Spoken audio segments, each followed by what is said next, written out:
इस वीडियो में हम कक्षा 10वीं की एक्सरसाइज 10.1 प्रश्नावली 10.1 को करेंगे। तो मेरे पास एक वृत्त की कितनी स्पर्श रेखाएं हो सकती है, तो ये मैंने आपको पिछली वीडियो में बताया था। अभी हम दोबारा बता देते हैं कि एक वृत्त की मेरे पास अनेक स्पर्श रेखा हो सकती है। मैंने ये एक ड्रॉ कर दी, ठीक है, फिर मैंने ये दूसरी स्पर्श रेखा ड्रॉ कर दी, ये तीसरी, ये चौथी, ये पांचवी, ये छठी। तो मैं क्या कर सकती हूँ, अनेक स्पर्श रेखा। तो यहाँ पर हमारा जो आंसर हो जाएगा वो क्या हो जाएगा बेटा, अनेक स्पर्श रेखा ड्रॉ कर सकते हैं हम। किसी वृत्त की स्पर्श रेखा उसे डैश बिंदुओं पर प्रतिच्छेद करती है। तो किसी वृत्त की जो स्पर्श रेखा होती है वो सिर्फ उसे एक बिंदु पर प्रतिच्छेद करती है। तो यहाँ पर क्या आ जाएगा, एक। वृत्त की दो बिंदुओं पर प्रतिच्छेद करने वाली रेखा को डैश कहते हैं। अगर वृत्त को दो बिंदुओं पर प्रतिच्छेद करती है कोई रेखा, तो ऐसी रेखा को हम क्या बोलते हैं, छेदक रेखा। ठीक है। अगला है हमारे पास एक वृत्त की डैश समांतर रेखाएं हो सकती है। तो एक वृत्त की मेरे पास ये एक समांतर रेखा और एक ये दूसरी, तो ही ये क्या हो जाएगी, मेरे पास समांतर हो जाएगी। तो एक वृत्त की कितनी समांतर रेखाएं हो सकती है, दो समांतर स्पर्श रेखाएं हो सकती है। ठीक है। वृत्त तथा उसकी स्पर्श रेखा की उभयनिष्ठ बिंदु को, वृत्त ये मैंने बना दिया और इसकी स्पर्श रेखा का उभयनिष्ठ बिंदु, इस बिंदु को हम क्या बोलते हैं, इस बिंदु को हम बोलते हैं स्पर्श बिंदु।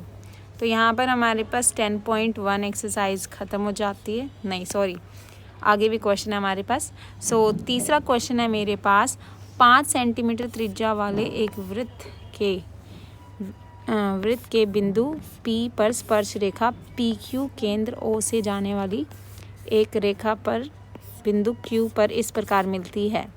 ठीक है। तो ये मेरे पास क्या बना लिया मैंने, एक वृत्त। ठीक है, 5 सेंटीमीटर त्रिज्या, इसकी त्रिज्या दे रखी है हमें 5 सेंटीमीटर वाले एक वृत्त के बिंदु P पर, ठीक है, ये मैंने क्या बना ली, एक स्पर्श रेखा बना ली और PQ, इसकी त्रिज्या मेरे पास दे रखी है 5 सेंटीमीटर।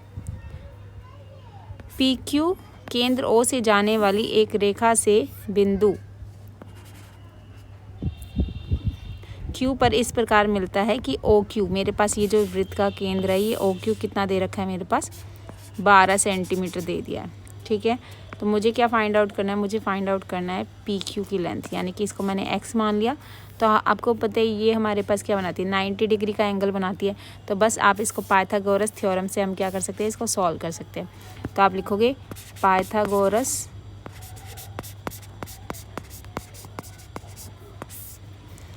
प्रमेय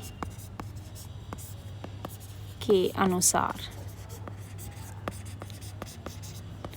पाइथागोरस प्रमेय के अनुसार क्या हो जाएगा मेरे पास, कि लंब का स्क्वायर जमा में आधार का स्क्वायर बराबर में हो जाता है मेरे पास कर्ण का स्क्वायर। ठीक है।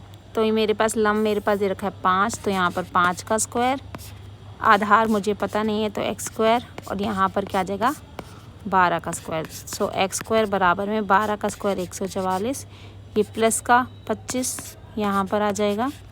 तो x स्क्वायर बराबर में 144 माइनस में 25, इसको माइनस करेंगे, 14 में से 5 गए 9, यहाँ पर बचा 13, 13 में से 2 गए 11, बराबर में x स्क्वायर।